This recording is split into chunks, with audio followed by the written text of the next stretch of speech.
was a damaged property for a minute, and I knew they needed a refresher, a new fresh of paint. And I love the fact that they're doing this, and that it's kind of like, and I've even heard him quote like this is going to be like the end game of Jurassic Park. Like, so a lot of different characters are coming back that were in the series itself. So I'm excited. I know Alan Grant is coming back. I know Jeff Goldblum. I forget his name in the movie. So sorry, I'm all whacked out. But all these like characters are coming back, and they were alive.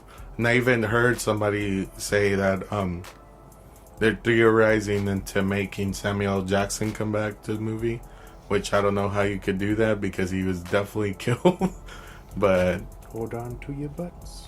But I'm excited, man. Are you excited for this or what? Yeah, unlike a lot of people, I really liked Fallen Kingdom. Yeah, I thought it was a fun movie, and these movies are it's kind of like a popcorn flick, you know. You don't take it so seriously, and people want to fucking rip these apart and talk about the realistic, you know, things being realistic. And it's like, just turn on your suspension of disbelief and just enjoy the ride. And that's what Fallen Kingdom was for me. It was like in a pretty fun dinosaur movie. Yeah, you know. What I do want is them going back to the horror aspect of this movie. Like, I want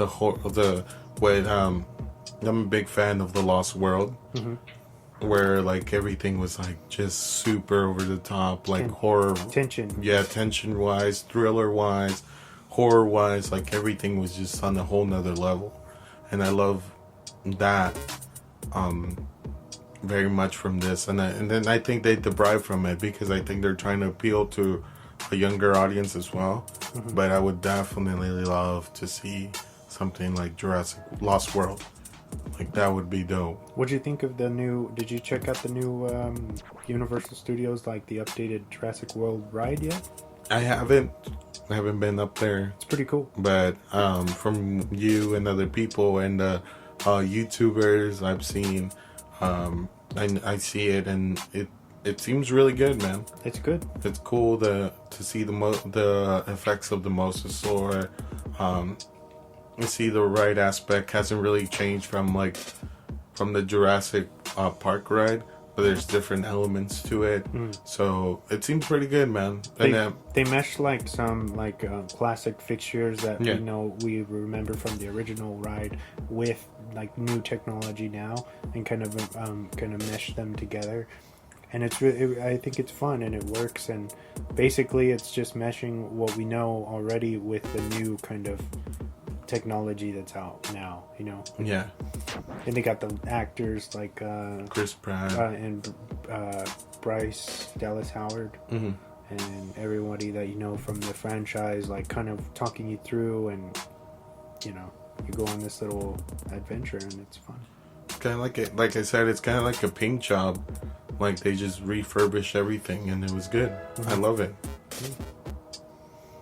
All right, moving on. James's last bit of news: American Horror Stories Instagram released a 1-minute video teaser for the upcoming season 10 with a list of who's going to be involved in this production.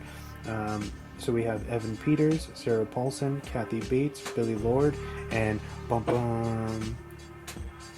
the kind of haymaker Macaulay Culkin. Ooh, that's gonna be super interesting. He's back, ladies and gentlemen. It's gonna be pretty rad. So I'm stoked on that. So thank you, James, for that rad news. You pretty much covered all the main things. I got a few bits, but Diego, if you want to go first, be my guest. So over the weekend, we got some interesting news coming out of AT&T, Time Warner, about the possible closing of publishing comic books on the DC side. I guess they're going with this 5 the 5G event going on in the DC comics. So if you guys haven't heard, this is the 5th generation reboot that they're doing, which is like another reboot after we got already rebooted. And they're saying if sales don't go up, they're gonna close shop permanently, and they're gonna farm out their properties. Okay. So, with that being said, if you haven't read the Doomsday event that happened where we had Dr. Manhattan in the DC universe and stuff, and he predicted that Superman was actually going to fight Thor, and a green behemoth helped Superman not die. So what experts and a lot of people are predicting is that we might get a Marvel DC team up. Mashup. But the most interesting thing, if this happens, then is Disney and Marvel gonna get some of these characters inside the MCU? Because I know even the Thor, the illustrators in the Thor comic book right now has teased the fact that Superman comes into the Thor universe and the MCU. So, for me, hearing that news and see it, it's kind of sad to see that AT&T is giving up on DC, which is one of the most profitable properties that they have, regardless of whatever they have. Like, besides the Harry Potter property, what else do they really have? Like, to give out to people that generate millions of dollars in revenue.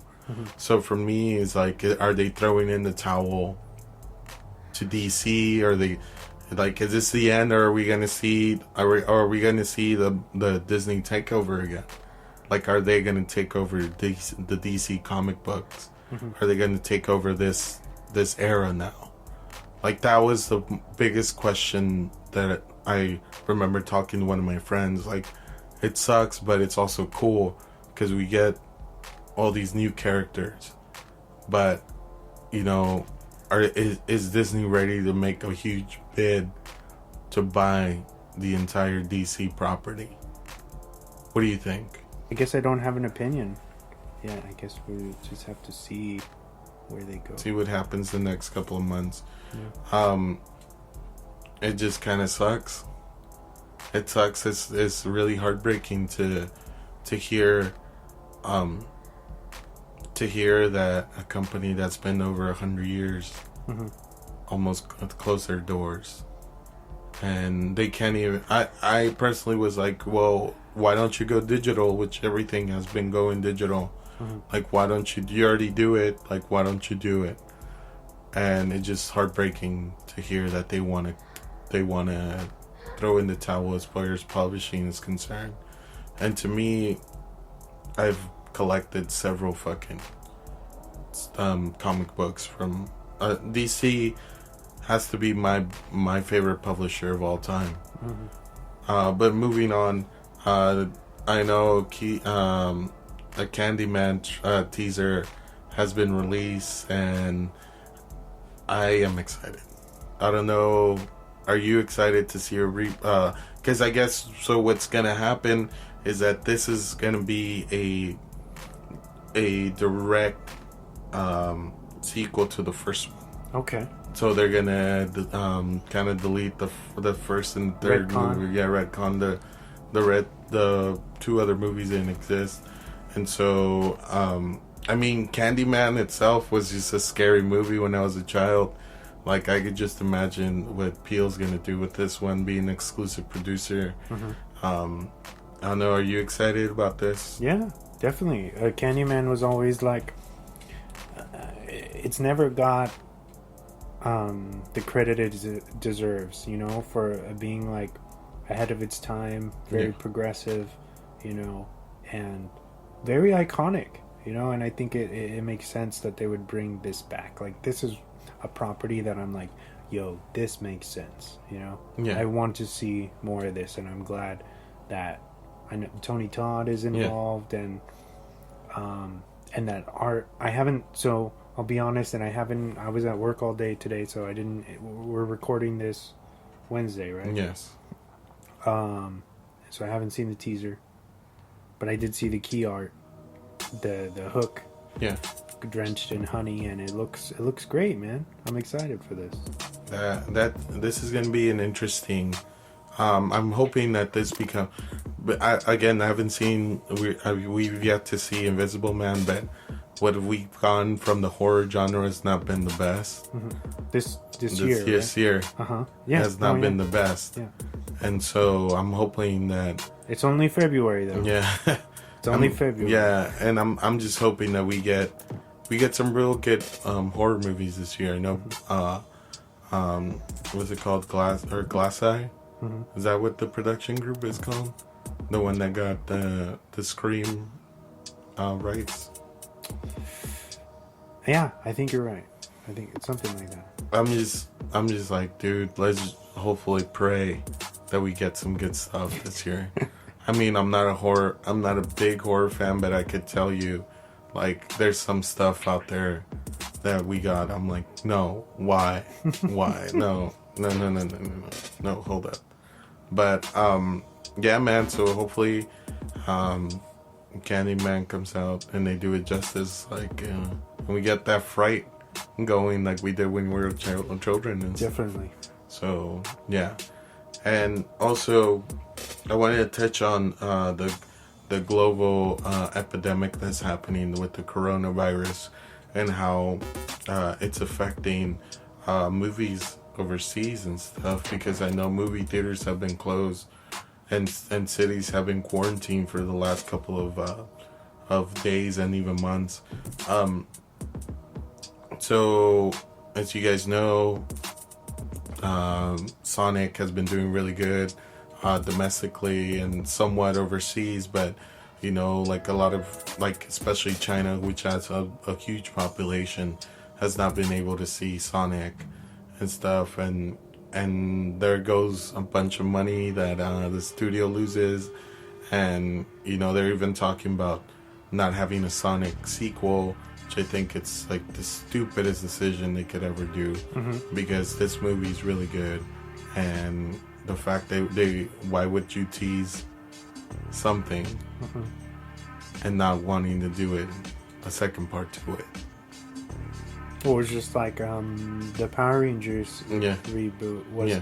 I was on board with it. I thought it was good. It was a grounded, version of them, and they teased some. They teased the. I'm gonna spoil it because it's been out for a while now.